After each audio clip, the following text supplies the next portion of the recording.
I now recognize to offer an amendment the gentleman from Illinois. I have an amendment at the desk, Mr. The Chairman. clerk will designate the amendment. Amendment in the nature of a substitute to discussion draft of September 25 offered by Mrs. Biggert of Illinois. Strike all after the enactment. I ask unanimous consent that the amendment be considered as read, and I think the gentlewoman can begin. Thank you, Mr. Chairman. This substitute amendment would strike the draft after the enacting clause and insert the substitute amendment. The amendment establishes a mechanism for creating uniform consumer protection rules, maintains enforcement by prudential regulators, utilizes existing regulatory framework with no new bureaucracy or cost to the taxpayers or small businesses, and it maintains national standards. The amendment renames, codifies, expands, and energizes an existing body, the Federal Financial Institutions Examining Council, or FIFEC.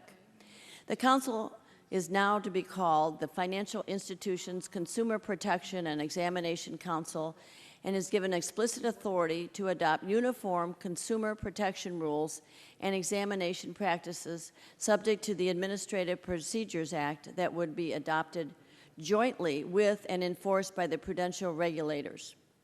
Amazingly enough, Congress never gave authority to the bank, thrift, and credit unions regulators to write, review, and update consumer rules, but Congress mistakenly gave that authority to the Fed. This amendment reverses that decision and gives the primary regulators that examine these institutions the ability to flag problems and address them. The amendment also retains states' authority to enforce consumer protection rules on state-regulated institutions.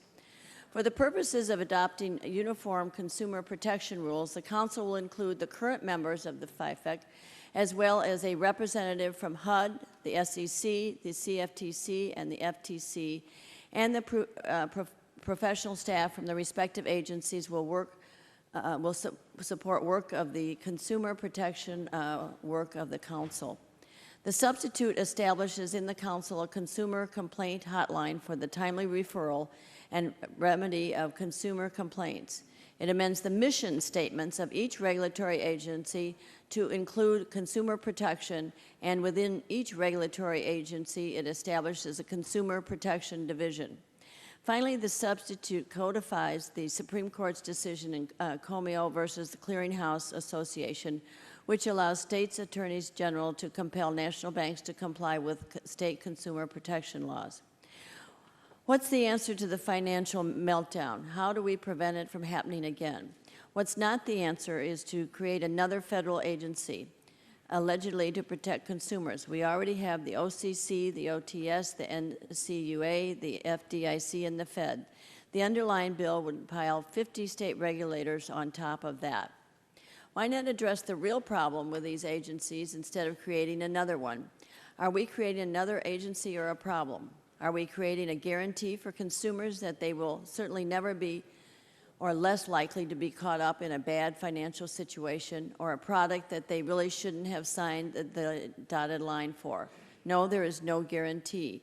As I said yesterday, one lesson we learned is that bigger, uncoordinated government does not work when it comes to protecting consumers and regulating financial institutions. Instead, it only creates more cracks, confusion, and costs for consumers. And what's the cost of this new bureaucracy? The new agency has the authority to level fees on consumers and businesses, which amounts to more indirect taxes. Most of these folks didn't create the financial crisis. Did Walmart, our local 100-year-old community banks, churches, or your plumber who gives you a payment plan create this mess?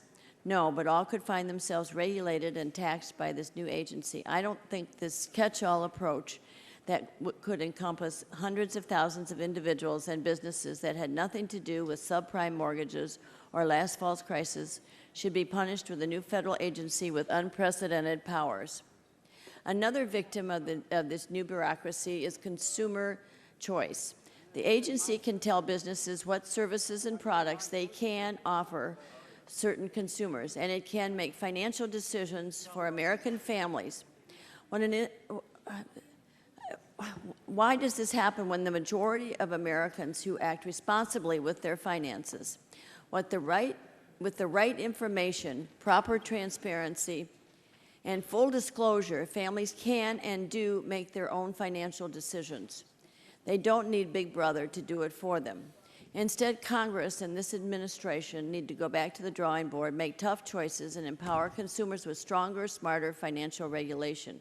Consumers should be the top priority of banking regulators, who should also monitor the safety and soundness of financial institutions and not issue conflicting regulatory mandates. That's what our substitute does.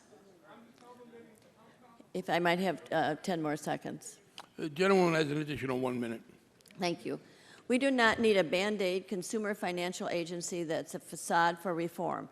We do need to end bailouts and the government practice of picking winners and losers and restore market discipline. We need reform. We need smart, clear, and strong regulations to get our financial system back on track so that our economy can grow, businesses can create desperately needed jobs, and American families can secure credit. I would urge my colleagues to support this substitute amendment. I